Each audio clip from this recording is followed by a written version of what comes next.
Fragile è la carne delle popolazioni inermi, provate da tante guerre in corso o concluse lasciando macerie e ferite aperte.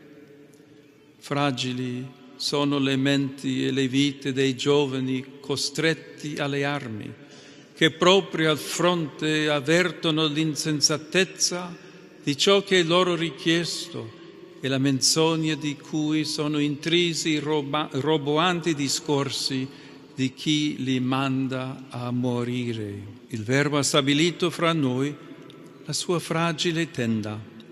E come non pensare alle tende di Gaza, da settimane esposte alle piogge, al vento e al freddo, e a quelle di tanti altri profughi e rifugiati in ogni continente, o ai ripari di fortuna di migliaia di persone senza dimora dentro le nostre città.